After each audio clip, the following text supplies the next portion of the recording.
அடி தூள் 3 நாட்கள் கழித்து வெளியான அயோத்தி கொடி ரகசியம் இப்போ தெரியுதா? ராணுவமே ஆராய்ந்த விஷயம். அயோத்தியாவில் நேற்று வரலாறே தன்னைத்தானே எழுதியது போல ஒரு பெருவிழா நடைபெற்றது.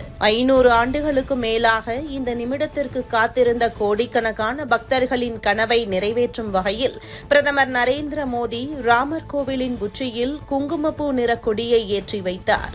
கொடி பறந்த அந்த கணம் அயோத்தி முழுவதும் ஜெய் ஸ்ரீராம் என்ற முழக்கத்தால் அதிர்ந்தது.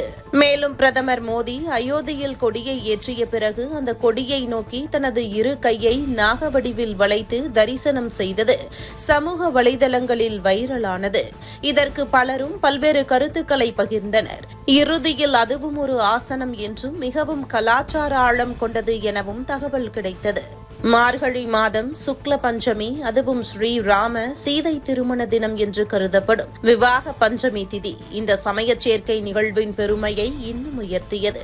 அதே நாளில் குரு தெக் பகதூர் அவர்களுடைய தியாக தினமும் என்பதால் அயோத்தியா ஆன்மீக ஒளியால் ஒளிர்ந்தது. இந்த நிலையில் ஏற்றப்பட்ட உச்சிக்கொடியின் சிறப்பே தனி. அகமதாபாத்தில் தயாரிக்கப்பட்ட இந்த கொடி சாதாரண பட்டு அல்ல. வெப்பம், மழை, பலத்த காற்று என்று எதையும் சமாளிக்கும் வகையில் சிறப்பு நார் பாராசூட் துணியால் நெய்யப்பட்டது. ராணுவ அதிகாரிகள் நேரடியாக ஆலோசித்த பிறகே அதன் தரம் முடிவு செய்யப்பட்டதாக கூறப்படுகிறது. 22 அடி நீளம், 11 அடி அகலம் கொண்ட இந்த கொடி 161 அடி உயர மாளிகையின் மேல் பொருத்தப்பட்ட 42 அடி கம்பத்தில் பறக்கிறது.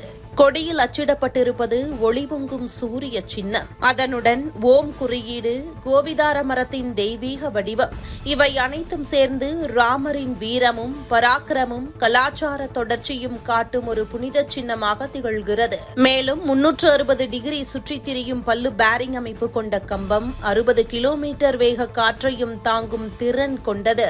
கொடி பறக்கும் சிகரம் வட இந்திய நாகரா கட்டிடக்கலையில் வடிவமைக்கப்பட்டுள்ளது. கோவிலை சுற்றி வரும் 800 மீட்டர் நீள பார்கோட்டா தென்னிந்திய கலையை பிரதிபலிக்கிறது என்பதும் குறிப்பிடத்தக்கது. வட தென் கலையின் இந்த கலவையே ராமர் கோவிலின் பெருமை என பக்தர்கள் பெருமையாக சொல்கிறார்கள். இந்த நிகழ்ச்சி சாதாரண கோவிலின் திறப்பு விழா அல்ல.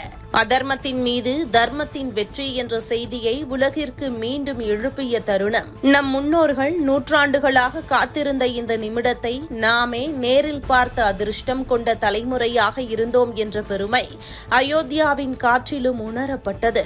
அந்த நொடியில் அயோத்தி மக்களின் மனதில் ஒரே உணர்வு, இது ஒரு விழா மட்டுமல்ல, இது வரலாற்றின் திருப்பு பக்கம் என்பது மட்டும்தான்.